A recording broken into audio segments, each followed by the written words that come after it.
Welcome to GST basic to advance course part 13 और आज हम लोग जीएसटीआर 3B के बारे में हर एक चीज समझेंगे, रिटर्न फाइल भी करेंगे और सबसे पहले हम समझेंगे कि जीएसटीआर 3B के जो कैलकुलेशंस होते हैं वो कैसे होते हैं।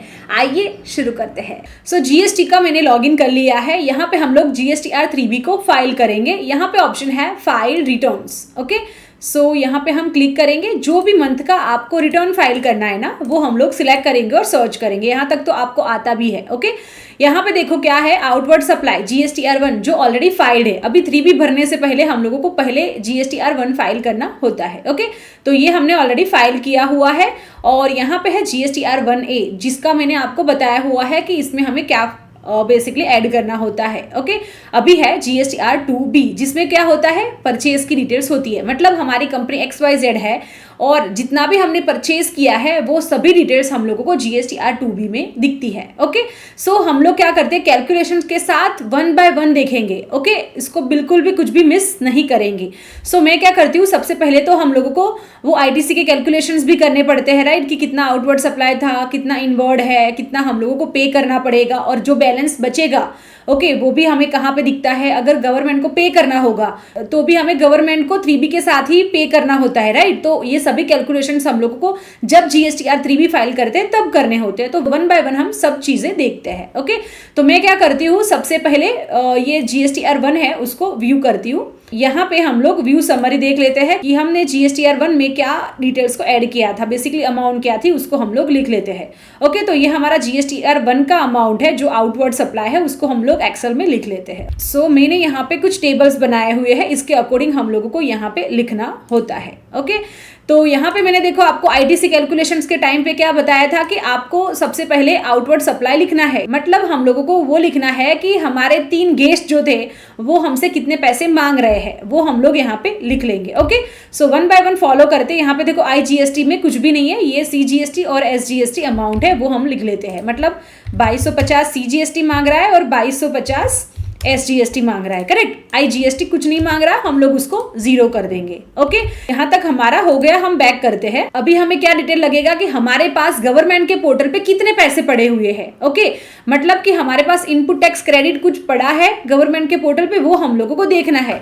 तो सबसे पहले आप कहाँ पे जाके देख सकते हो, डैशबोर्ड में।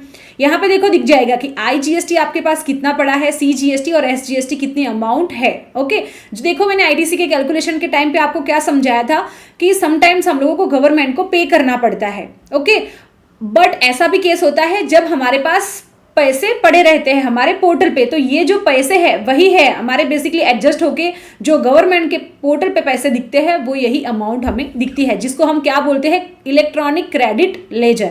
ये वर्ड आपको याद रखना है। और दूसरा तरीका ये भी है, देखो यहाँ पे सर्विस है, यहाँ पे लेजर में जाओगे और यहाँ पे इलेक्ट्रॉनिक क्रेडिट लेजर में जाओगे ना तो भी आपको दिखेगा। यहाँ पे देखो क्लिक करो, जैसे कि कुछ पीरियड का आपको देखना है तो भी देख सकते हो। जैसे मुझे आज का ही देखना है, मतलब टिल डेट तक का देखना है, तो मैं क्या करती हूँ, सेम डेट को यहाँ पे सिलेक्ट करूंगी और यहाँ पे गो कर दूंगी। ओके, तो अगर आप यहाँ पे देखेंगे तो आपको वही अमाउंट यहाँ पे भी दिखेगी और टोटल भी दिख जाएगा। उसको आप PDF भी बेसिकली डाउनलोड कर सकते हो और एक्सेल में भी उसको डाउनलोड कर सकते हो। इलेक्ट्रॉनिक लेजर का जो अमाउंट है ना उसको हम लोग लिख लेते हैं। ओके, ये हमारा कैलकुलेशन है, राइट। सो ITC अवेलेबल कैलकुलेशन कहाँ पे है, ये वाले। ओके, तो मैं यहाँ पे लिख लेती हूँ कि मेरे पास इलेक्ट्रॉनिक क्रेडिट लेजर में IGST में कितने पैसे पड़े हैं और CGST SGST में कितने पैसे हैं। ओके, जस्ट कॉपी पेस्ट ही करना है और ये टेम्पलेट ऐसा है तो मैं आपको डिस्क्रिप्शन में दे दूंगी। यहाँ पे मैं इसको सब 0 करती हूँ, मैं आपको एक्सप्लेन करूंगी। ओके, ऑटोमेटिक वाले जो फॉर्मूला है वो मैंने यहाँ पे रिमूव कर दिए। ओके, तो यहाँ पे हमें पता चल गया कि हमारे गवर्नमेंट के पोर्टल पे हमारे ही पैसे हैं, बेसिकली वो इतने हैं। ओके, अभी हम लोग क्या करते हैं, 2B में देखते हैं। 2B में क्या होता है, हमारा इनपुट होता है ना, जो मैंने आपको बताया था, एक है सेल वाला आउटपुट और इनपुट है हमारा 2B में दिखता है जितना भी हमने परचेज किया है। ओके, सो यहाँ पे हम लोगों को पूरी डिटेल्स दिख जाएगी। तो ये समरी है, बट आपको बिल वाइज डिटेल्स चाहिए होगी। ओके, तो यहाँ पे आप क्या करना, ऑल टेबल में जाना और ये पूरी डिटेल्स जो है वो आप यहाँ पे डाउनलोड एक्सेल करके डाउनलोड कर लेना। ओके, तो ये जो फाइल है ना वो आपको कुछ इस तरीके से दिखेगी। तो इससे क्या होगा कि आपको मैच करना होगा ना कि ये इनवॉइसेस एक्चुअली हमारे है कि नहीं है। ओके, तो ये बहुत ही छोटा है, वो मैंने एक्चुअली देख लिया कि ये सभी इनवॉइसेस हमारे हैं। ओके, तो हम क्या करते हैं, पूरी जो अमाउंट है ना उसको यहाँ पे लिख लेते हैं। मैं क्या करती हूँ, ये अमाउंट को लिख लेती हूँ, क्या है, ऑल अदर ITC। ओके, यहाँ पे कितना है 612 और IGST है वो कुछ नहीं है, CGST SGST है, उसको मैं कॉपी कर लेती हूँ और हमारे डिटेल्स के वहाँ पे मैं ऐड कर लेती हूँ। यहाँ पे मैंने लिखा है ITC available in 2B। Okay, तो मैं यहाँ पे 0 कर देती हूँ और यहाँ पे CGST में ये अमाउंट थी और SGST में ये अमाउंट थी, वो मैं जस्ट लिख लेती हूँ। ओके, के बाद में कैलकुलेशंस करते हैं। इसके बाद में क्या है, ये है inward supplies liable to reverse charge. अभी यहाँ पे क्या आता है, रिवर्स चार्ज का भी अमाउंट है, ये क्या है 29477। ओके, वो भी हम लोग यहाँ पे लिख लेते हैं। IGST में कुछ नहीं है और यहाँ पे है और यहाँ पे है, राइट। सो अगर आप देखेंगे तो आपको यहाँ पे रिवर्स चार्ज वाला अमाउंट दिखेगा। सो रिवर्स चार्ज में क्या था कि जो आपने परचेज किया होगा RCM के थ्रू वो आपको यहाँ पे दिखेगा। तो हमने 2 लाइन आइटम अलग अलग बताई है। ओके, मुझे क्योंकि आपको ये रिवर्स चार्ज के बारे में बताना है इसीलिए मैंने ये लाइन आइटम अलग से रखी हुई है। ओके, अभी हमें ना समझना है, ये बाद में ना आप तुरंत कर पाओगे, बट अभी आप डिटेल में समझ लीजिए। ओके, सो मैं ये कैलकुलेशंस कर लेती हूँ, ये फॉर्मूला को थोड़ा हम ठीक कर लेते हैं। ओके, सो यहाँ पे हमारे पास कितने पैसे हैं अगर आप देखेंगे टोटल। ओके, तो टोटल हमारे पास कितने पैसे हैं, IGST में 4,30,022, यहाँ पे है 11,92,000 समथिंग और यहाँ पे भी सेम अमाउंट है। ओके, सो बेसिकली आप ऐसा कंसिडर करो कि ये मंथ अगर आपको रिटर्न फाइल करना है तो आपके पास इतना पैसा पड़ा है। ओके, इसके बाद में जिसको भी आपको चाहिए उसको हम लोग देंगे। ओके, तो ऐसा समझो कि ये टोटल अमाउंट हमारे पास इनपुट इतना पड़ा है, अभी जो लोग मांग रहे हैं ना उनको हम लोग देंगे। ओके, सो यहाँ पे हमारे है ITC कैलकुलेशन एंड एडजस्टमेंट, जो मैंने आपको पहले सिखाए हुए हैं, सिंपल हम लोग करेंगे। IGST में हमारे पास कितने पैसे हैं तो ये हम यहाँ पे कर लिए। इसके बाद CGST में कितने हैं, यहाँ पे हमने ये लिख लिया और हमारे पास SGST में कितने हैं वो भी हमने लिख लिया। ओके, अगर आप यहाँ पे देखेंगे तो हमारे पास आउटवर्ड सप्लाई हमने GSTR 1 से ऑलरेडी लिख लिया है। सो बेसिकली जो 2 लोग हैं वो हमसे पैसे मांग रहे हैं, एक है CGST जो 2250 मांग रहा है और एक है वो SGST वो भी 2250 रुपये मांग रहा है और हमारे पास इतने पैसे हैं। ओके, अभी हम लोगों को इसमें से देने हैं, बेसिकली ये बैग्स है उसमें से हमें देने हैं, तो रूल के हिसाब से हमें जाना पड़ता है। गवर्नमेंट क्या कहता है, अगर आपके पास IGST है तो सबसे पहले उसको नील करो, मतलब कि IGST में से जिसको भी देना है दो, मतलब ये तीनों में से जिसको भी देना है उसको आप दो। तो हम लोग क्या करेंगे कि ये भाई मांग रहा है 2250, उसको हम लोग दे देंगे। ओके, और ये भी मांग रहा है 2250, उसको भी हम लोग दे देंगे। ठीक है, तो यहाँ पे ये दोनों को देने के बाद हमारे पास कितना पैसा बचेगा, 4,30,000 था अराउंड, राइट। उसमें से 2250 प्लस 2250 मतलब कि 4,500 होंगे, वो हम इनको देंगे। ओके, तो बैलेंस हमारे पास कितना बचेगा, 4,25,522 रुपीज बचेंगे। मतलब ये पूरा हमने कैलकुलेशन कर दिया कि ये पूरे महीने का हमारा आउटवर्ड सप्लाई इतना था और इनवर्ड सप्लाई इतना था, बेसिकली हमारे गवर्नमेंट के पोर्टल पे इतने थे और ITC अवेलेबल जो रहता है वो इतना था। ये सब कैलकुलेशन करने के बाद ये हमारे पास बैलेंस बचेगा। ओके, और यहाँ पे देखो CGST और SGST का तो हमने इसको हाथ लगाया ही नहीं है, बेसिकली जरूरत ही नहीं पड़ी है, राइट। तो वो सेम ही अमाउंट यहाँ पे आएगा। ओके, अभी हम लोग पोर्टल पे जाके एक बार देखते हैं और मुझे ना आपको RCM वाला जो ये केस है ना वो आपको अलग से बताना है, वो मैं आपको बताती हूँ। अभी आप ज्यादा कंफ्यूज मत हो, ये बेसिक कैलकुलेशंस को आप समझ लो। ओके, सो अभी हम लोग क्या करते हैं, बैक जाते हैं और अभी हमारे 3B में हम चले जाते हैं। यहाँ पे GSTR 3B है वो हम लोग रिटर्न फाइल करेंगे। ओके, और इसकी ड्यू डेट रहती है 20th ऑफ एवरी मंथ। यहाँ पे हम प्रिपेयर ऑनलाइन पे जाके करेंगे। अभी देखो प्रिपेयर ऑफलाइन भी है, मीन्स आपका टैली अगर आप यूज करते होंगे वहां से फाइल जनरेट करके यहाँ पे अपलोड कर सकते हो, बट 3B जो है वो आप ऑनलाइन ही फाइल करना। ओके, सो यहाँ पे हम लोग आ गए हैं। यहाँ पे हमें एक पॉपअप आया और हमें बता रहा है कि GSTR 1 और 1A फाइल्ड है। यस, देखो हमने फाइल किया हुआ है और समरी जो है वो स्टेटस क्या है, यस है, समरी मतलब अवेलेबल है। ओके, फिर हमने GSTR 2B देखा है, वो भी रिवर्स चार्ज अवेलेबल था, जनरेटेड है और स्टेटस यस है। यहाँ पे है इनपुट टैक्स क्रेडिट, जो हमने वो 6,12,000 वाला कुछ अमाउंट था। ओके, सो GSTR 2B भी जनरेटेड है और उसका भी स्टेटस है, मतलब यहाँ पे यस होगा। सो ये हम लोग अभी के लिए क्लोज कर देते, जस्ट मैंने आपको बताया। अभी हमारा 3B जो है वो इस तरीके से दिखता है। उसमें क्या है, tax on outward supply and reverse charge inward supply. इसका मतलब क्या है कि टैक्स ऑन आउटवर्ड सप्लाई मतलब जो आपने सेल किया है वो दिखेगा, और अगर आपने रिवर्स चार्ज के थ्रू कुछ परचेज किया होगा तो ये टेबल में आपको दिखेगा। ओके, तो उसको हम लोग पहले ओपन करते हैं, यहाँ पे हम ओके कर देते हैं। ओके, तो यहाँ पे अगर आप देखोगे तो यहाँ पे आउटवर्ड सप्लाई है जो कि हमने ये वाला हमारे GSTR 1 में फाइल किया था, वो आपको यहाँ पे दिखेगा। और यहाँ पे इनवर्ड सप्लाई भी हमें दिखता है, मतलब जो हमने परचेज किया है ना वो अमाउंट यहाँ पे आपको दिखता है। ओके, अभी आपको एक चीज ऐसी होती होगी कि ये अमाउंट जो है ना वो हमें कहाँ से दिखती है। जब हम RCM सीख रहे थे ना वो चैप्टर में मैंने आपको क्या बताया था कि जब हम सेल करते हैं RCM वाला, ओके, तो हम लोगों को GST लगा के नहीं करना पड़ता, ओके, बट हमें गवर्नमेंट को बताना पड़ता है कि ये जो सेल है वो RCM वाली है, ओके, और हमें कैलकुलेशंस करके बताना पड़ता है। हालांकि हमें वो पे नहीं करना होता, जो परचेस करता है वो पे करता है। ओके, तो अभी देखो हमारे केस में हमने परचेस किया है तो अभी हमें पे करना पड़ेगा, बट ये जो ऑटोमेटिक डिटेल्स है ना वो पर्सन ने बेसिकली ऐड किया होगा, इसीलिए यहाँ पे हमें RCM में वो दिख रहा है। Got my point? जो हमने तब टिक मार्क किया था, राइट, कि ये RCM वाला सेल है। ओके, तो ये देखो जिसने भी परचेस किया होगा, तो बेसिकली हमने परचेस किया है तो हमें इस तरीके की डिटेल्स RCM के लाइन आइटम में दिखती है, उसको हम लोग क्या करेंगे, कंफर्म करेंगे। ओके, तो ये हमारा हो गया। यहाँ पे ये जो चीज़ है ना ये वाला मैं आपको बाद में बताऊंगी, इंटर स्टेट सप्लाई वाला कुछ नहीं है, और इम्पोर्टेंट है वो है एलिजिबल ITC। ओके, ये बहुत इंपॉर्टेंट है, उसको हम ओपन कर लेते हैं। अभी देखो यहाँ पे हम लोगों को क्या दिख रहा है, इनवर्ड सप्लाई जो है 29,477 हमारा RCM वाला है, और अदर ITC जो है वो कितना है 612,998। तो ये देखो हमने ऑलरेडी ये दोनों ही लिख लिए थे। ओके, तो यहाँ पे देखो इनवर्ड सप्लाई RCM वाला हमें यहाँ पे अमाउंट दिख रहा है, और ऑल अदर ITC ये भी आपको यहाँ पे दिखेगा। तो बेसिकली ये दोनों ही अमाउंट जस्ट आपको एक बार देख लेना है कि RCM वाला अमाउंट यहाँ पे दिख रहा है और ऑल अदर ITC जो है वो भी आपको यहाँ पे दिखेगा। जस्ट एक बार आपको देखना है। ओके, बाकी यहाँ पे कुछ करने की ज़रूरत नहीं है। बेसिकली वेरीफाई तो करना पड़ेगा ना कि ये हमारे पोर्टल पे जो दिखता है वो करेक्ट है कि नहीं है। ओके, इसके बाद यहाँ पे आता है interest and late fee for previous tax. यहाँ पे है इंटरेस्ट एंड लेट फीस, ये दो लगता है। ओके, अभी इसके कैलकुलेशंस मैं आपको बाद में बताऊंगी, अभी के लिए आप जस्ट समझ लीजिए कि इंटरेस्ट जो है वो 18% पर एनम रहता है। ओके, जो टैक्स बन रहा है ना उस पर ये लगता है, और लेट फीस जो है वो कब लगती है, अगर आपने समझ लो 20 तारीख का डेट था और 21 को फाइल किया तो फिर पर डे आपको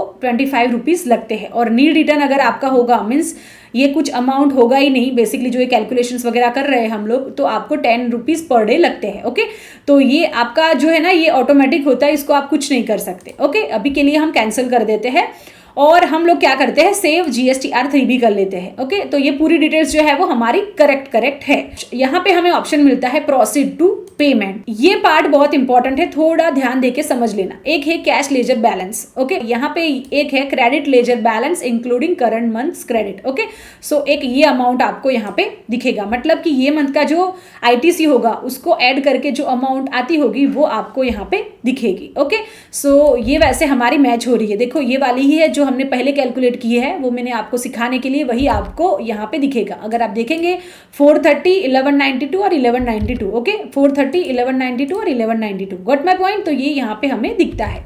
थोड़ा हम स्क्रॉल डाउन करते हैं और यहाँ पे आते हैं। अगर आप यहाँ देखेंगे तो IGST, CGST, SGST यहाँ पे हमें दिखेगा। सो यहाँ पे फर्स्ट कौन सा है, RCM मीन्स रिवर्स चार्ज जो है वो यहाँ पे अमाउंट दिखेगा, उसका CGST का अमाउंट और SGST का अमाउंट। अभी देखो मैंने आपको क्या बोला था कि हमने कुछ परचेज किया है RCM। ओके, तो RCM में क्या होता है कि जो परचेस करता है वो गवर्नमेंट को पे करता है। तो गवर्नमेंट क्या बोलता है कि तुमने जो RCM का बेसिकली RCM के थ्रू कुछ परचेस किया है तो तुम्हें गवर्नमेंट को वो पे करना पड़ेगा, बट ITC को एडजस्ट करके तुम वो पेमेंट नहीं कर सकते। ओके, तो मतलब आप समझ रहे हो कि अगर RCM का जो अमाउंट है ये यहाँ से मेरे पास यहाँ पे देखो इतना पैसा पड़ा है तो ये मैं माइनस कर दूँ ये अमाउंट। ओके, ऐसे नहीं कर सकती थी, नहीं, गवर्नमेंट क्या बोलता है कि RCM का अमाउंट तुम्हें तुम्हारे बैंक से हमें पे करना पड़ेगा, बाद में तुम एडजस्ट कुछ होगा तो कर सकते हो। Got my point? तो ये अमाउंट अभी के लिए आप समझो कि रिवर्स चार्ज वाला हम लोगों को गवर्नमेंट को अभी ही पे करना पड़ेगा जब हम लोग 3B को फाइल करेंगे तब। ओके, सो ये अमाउंट हमें दिखेगी। अभी क्या है, अदर देन रिवर्स चार्ज, ये हमारे 2250 प्लस 2250 हम लोगों को दिखते थे, राइट। वो कौन सी अमाउंट है, हमारी आउटवर्ड सप्लाई की। ओके, ये हमें यहाँ पे दिखती है। इसके बाद में गवर्नमेंट ने क्या बोला कि इंटीग्रेटेड टैक्स से हम लोग उसको माइनस कर देते हैं, तो ये हमारे पास इंटीग्रेटेड टैक्स था IGST, राइट, ये 430 था, उसमें से ये दोनों को हमने दे दिया 2250 2250। देखो ये 2250 और 2250 हमने ये दोनों को दे दिए, राइट। तो अवेलेबल बैलेंस कितना बचता है 4,25,522, राइट। अगर हम यहाँ पे कर्सर पे क्लिक करेंगे ना, ये बॉक्स पे क्लिक करेंगे, तो अगर आप यहाँ पे देख सकते होंगे अवेलेबल बैलेंस 4,25,522, बेसिकली ये अमाउंट आपको यहाँ पे दिखेगा। ओके, ये देखो कैलकुलेशंस बेसिकली हमारे सही है। आपको कैसे पता चलेगा कि ये पूरे कैलकुलेशंस जो हमने किए वो सही है? तो यही तो है, देखो यहाँ पे आपको दिखेगा IGST ने उसके पास जो पैसे थे उसमें से ये दोनों को दे दिए, फिर कितना बचता है 425, और यहाँ पे भी 425 है, वो करेक्ट है। ओके, और हमने यहाँ पे क्या समझा था, CGST और SGST का तो पैसा हमने कहीं पे दिया ही नहीं है किसी को, मतलब ज्यादा पैसा देना ही नहीं था हम लोगों को, तो जो अमाउंट हमने है वो एज इट इज ही है। ओके, तो वो हमारा कितना था 1192,071, वो हमें कहाँ दिखेगा सेंट्रल टैक्स में। यहाँ पे हम लोग क्लिक करेंगे जस्ट बॉक्स पे तो आपको दिखेगा अवेलेबल बैलेंस, देखो यहाँ पे भी सेम अमाउंट है 1192,072। सिमिलरली स्टेट टैक्स के वहां पे भी अगर आप देखेंगे तो आपको सेम अमाउंट दिखेगा। अंडरस्टूड, आप समझ रहे हो, हमने जो कैलकुलेशंस किए बेसिकली वो सही है, बट गवर्नमेंट कहती है कि RCM का पेमेंट आप हम लोगों को करो। थोड़ा हम आगे आएंगे तो हमें सेस वगैरह कुछ पे नहीं करना है, और यहाँ पे दिखेगा रिवर्स चार्ज का अमाउंट आप इतना पे करो। यहाँ पे गवर्नमेंट बोल रहा है कि इंटरेस्ट पेबल आप हमें दीजिए, तो इंटरेस्ट पेबल जो आपका टैक्स का अमाउंट होता है उस पे लगता है। ओके, सो मैं वो आपको कैलकुलेशंस बाद में बताऊंगी, बट वो 64 + 64 आपको CGST और SGST को पे कर रहे हैं। ओके, ये ऑटोमेटिक होता है, ये हमें करने की जरूरत नहीं होती और आपको ये पे करना ही होता है। ओके, और लेट फीस मतलब कि अगर समझ लो आपने ये फाइल लेट किया तो ऑटोमेटिक ये 25 रुपये जो है वो डिडक्ट होते हैं, लेट फाइल किया इसीलिए। और इंटरेस्ट होता है जो टैक्स का अमाउंट तुमने गवर्नमेंट को क्यों लेट किया भाई, उसका आपको देना है। ओके, सो टोटल मिला के अगर आप देखेंगे तो 29,566 आपको पे करने हैं। ओके, यहाँ पे अगर आप देखते तो हमारे पास बैलेंस इतना है, इसीलिए मैंने आपको यहाँ पे कोई टैक्स का पेबल अमाउंट नहीं दिखाया। बट गवर्नमेंट क्या कहता है कि जो तुम्हारा इंटरेस्ट लगा है वो तो तुम्हें पे करना ही पड़ेगा और लेट फाइल भी करना पड़ेगा। ओके, और ये जो इंटरेस्ट और लेट फाइल है ना वो तुम्हारे पास ITC अवेलेबल है। आप बोलेंगे ये इतनी अमाउंट है ना उसमें से दे देते, नहीं, तो गवर्नमेंट बोलता है कि इंटरेस्ट और जो लेट पेनल्टीज है ओके उसको आप ITC से एडजस्ट नहीं कर सकते, वो आपको आपकी जेब से मतलब कि बैंक से ही देना पड़ेगा। Got my point. और RCM का अमाउंट भी हमारा बन रहा है। ओके, सो ये टोटल हमारा अमाउंट बन रहा है। हम लोग क्या करते हैं यहाँ पे लिख लेते हैं, जैसे जस्ट मैं आपको प्लस माइनस करके दिखाती हूँ। ये था +64 था, राइट, और 25 था, तो यहाँ पे देखो 29,566 आ रहा है। ओके, तो यहाँ पे भी देखो 29,566 और CGST SGST दोनों का ही इतना अमाउंट बन रहा है, मतलब ये अमाउंट टोटल कितना बनेगा 10 × 2। ओके, तो 59,132 टोटल हम लोगों को गवर्नमेंट को पे करना पड़ेगा। लास्ट में हमें क्या करना होता है जस्ट मैं आपको एक्सप्लेन करूंगी, इसके बाद आगे मैं नहीं करूंगी क्योंकि मैं ये डेमो दे रही हूँ आपको, मैं एक्चुअली ये फाइलिंग नहीं करने वाली। ओके, सो ये जो अमाउंट है वो आपको जो बन रही है 59,000 या वॉट एवर अमाउंट, उसको क्या करना पड़ेगा, यहाँ पे क्रिएट चलन पे क्लिक करके चलन को जनरेट करना पड़ेगा और तुरंत ही बेसिकली आपका जो बैंक होगा वो आपको सिलेक्ट करना है और नेट बैंकिंग या जो भी ऑप्शंस आते हैं ओके गूगल पे से वो आपको पे करना है। ओके, जैसे ही आप पेमेंट कर लोगे ना इसके बाद ऑटोमेटिक यहाँ पे ये जो स्क्रीन है वो आएगा और यहाँ पे करना है make payment post credit to ledger, वो कर लोगे। इसके बाद में प्रोसीड टू फाइल करना है। ओके, तो सबसे पहले आपको ये पेमेंट करना पड़ेगा गवर्नमेंट को, इसके बाद में यहाँ पे make payment post credit to ledger करना पड़ेगा और प्रोसीड टू फाइल करेंगे तो आपको एक OTP आएगा रजिस्टर मोबाइल नंबर पे, जो भी GST में रजिस्टर होगा वो आपको देना है, या फिर डिजिटल सिग्नेचर होगा कोई कंपनी में तो वो डिजिटल सिग्नेचर से भी ये फाइल कर सकते हैं। सो था ना बहुत इंपॉर्टेंट वीडियो। सो आज हमने क्या सीखा कि ITC कैसे कैलकुलेट करते हैं, 3B कैसे फाइल करते हैं, रिवर्स चार्ज होता है तो कैसे हमें दिखता है, कहाँ पे दिखता है, इंटरेस्ट लगता है, लेट फीस लगती है तो कैसे फाइलिंग करना होता है, ये सभी चीज़ें हमने देखी है। आई होप मैंने कुछ वैल्यू ऐड की होगी और वीडियो अच्छा लगा, हेल्पफुल लगा, कुछ आपको नया सीखने मिला बेसिकली, तो प्लीज़ वीडियो को लाइक ज़रूर करना, कमेंट में जाके एक्सीलेंट या गुड या फिर जो भी आपके रिव्यू है वो ज़रूर देना। ओनली फ्यू सेकंड्स लगेंगे आपको लाइक करने में और कमेंट करने में, ज़रूर कमेंट करना, हमें मोटिवेशन मिलता है आपकी कमेंट से। और चैनल को सब्सक्राइब नहीं किया है तो ज़रूर करना क्योंकि इस तरीके की वीडियोज़ हम लोग लेके आते हैं और आगे हम लोग जैसे GST सीख रहे हैं वैसे TDS और बाकी भी सारी चीज़ें सीखनी है। मिलते हैं हमारे नेक्स्ट पार्ट में, कुछ नया सीखेंगे, तब तक सीखते रहिए, सिखाते रहिए। हैप्पी लर्निंग, धन्यवाद।